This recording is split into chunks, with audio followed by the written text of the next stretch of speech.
مسجد نبوی کے امام کے پیچھے نماز نہیں ہوتی، یہ گستاخ رسول ہے۔ السلام علیکم ورحمۃ اللہ وبرکاتہ۔ ناظرین، اس پوری ویڈیو کو دیکھنے سے پہلے آئیے ہم کچھ بات کر لیتے ہیں۔ یہ رمضان کا مہینہ ہے۔ اس مہینے کے اندر جسے اللہ رب العالمین نے دولتوں سے نوازا ہے، وہ عمرے کے لیے جا رہے ہیں، اور رمضان کے بعد پھر لوگ حج کے لیے جائیں گے۔ یہاں پر ایک سوال یہ ہے کہ آج کچھ خاص مکتب فکر کے لوگ یہاں سے جانے والے حاجیوں کو یہ ایک بات کی نصیحت کرتے ہیں کہ وہاں جا کر کے امام کعبہ کے پیچھے نماز نہ پڑھنا۔ ناظرین، بہت سے مکتب فکر کے بڑے بڑے عالم یہ لوگوں کو نصیحت کرتے ہیں۔ آج ہم اس اسکرین پہ جس عالم کی ویڈیو لگائے ہیں وہ ہے مولانا طارق جمیل صاحب۔ انہوں نے اس بارے میں کیا کہا ہے، کیا امام کعبہ کے پیچھے نماز پڑھنا درست ہے یا نہیں ہے، آئیے ہم ان کی ویڈیو کو سنتے ہیں، اس کے بعد پھر اس پہ کچھ باتیں کریں گے۔ حرم شریف میں نماز نہیں پڑھتے امام کے پیچھے، تو یہ ناندے پیچھے نماز ہوندی نہیں، یہ وابی ہیں۔ یہ دین مدینے سے آیا تھا یا ملتان سے آیا تھا، مکے سے آیا تھا یا لاہور سے آیا تھا؟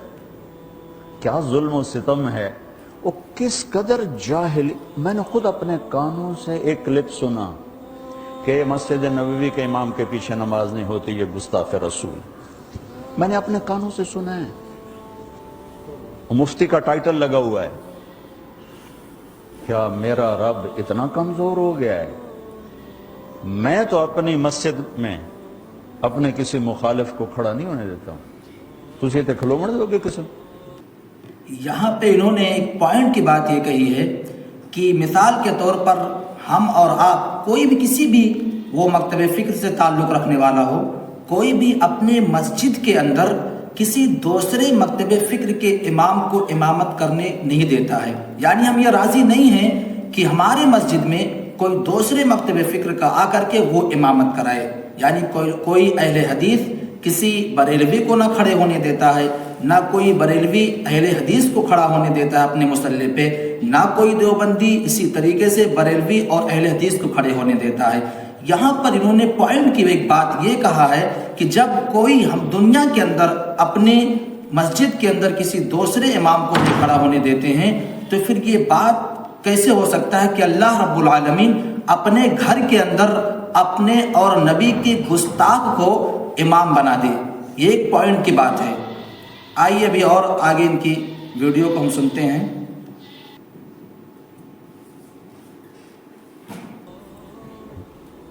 تو میرا رب اتنا کمزور ہو گیا کہ اپنے حبیب کے مصلی پر اسی کے گستاخ کو کھڑا کر دیا۔ اپنے گھر میں حرم بیت اللہ، جہاں ایک نماز 1,00,000 کے برابر، وہاں ایسے آدمی کو کھڑا کر دیا جو اللہ کے رسول کا گستاخ ہے۔ نہیں بھائیو، یہ ان بھائیوں کو کسی نے گمراہ کر دیا ہے، کسی نے بھٹکا دیا ہے۔ اس لیے میں ہاتھ جوڑا کرتا ہوں نوجوانوں سے آپ سے کہ خود قرآن پڑھو، خود قرآن پڑھو، خود قرآن پڑھو۔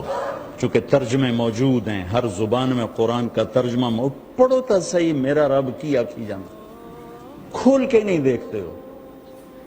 اپنے نبی کی زندگی پڑھو، اپنے نبی کی سیرت پڑھو، اپنے نبی کی حدیث پڑھو، تمہیں خود پتہ چلے گا کہ وہ ہستی کیا فرما رہے ہیں، پھر تم بیٹھنے والے کو پکڑ سکتے ہو جناب۔ تو ناظرین، جیسا کہ ہم نے مولانا طارق جمیل صاحب کی ویڈیو کو سنا، جس کے اندر انہوں نے یہ ثابت کیا ہے کہ امام کعبہ کے پیچھے نماز پڑھنا درست ہے اور پڑھنا چاہیے۔ آج کل جو جانے والے حاجیوں کو، یہاں سے عمرہ کرنے والے لوگوں کو جو ایک نصیحت کر کے بھیجتے ہیں کہ امام کعبہ کے پیچھے نماز نہ پڑھنا، آپ کی نماز درست نہیں ہوگی، ان لوگوں کو اس بات سے توبہ کرنا چاہیے۔ اور ہم بھی دعا کرتے ہیں کہ اللہ تعالیٰ ایسے لوگوں کو ہدایت دے۔ وہ مسجد جس کے اندر ایک نماز پڑھنے کا ثواب 1,00,000 کے برابر ہو، اس مسجد میں لوگ جماعت سے نماز پڑھنے سے لوگوں کو روکتے ہیں، یہ کتنے غیر گزرے کی بات ہے۔ ہم اللہ سے دعا کرتے ہیں اللہ رب العالمین تمام لوگوں کو اس بات کی توفیق دے، اور وہ لوگ اس بات سے باز آ جائیں کہ جو لوگوں کو گمراہ کرتے ہیں اور بھٹکاتے ہیں کہ امام کعبہ کے پیچھے نماز نہیں ہوتی ہے۔ اللہ سب کو صحیح سمجھ کی توفیق عطا فرمائے۔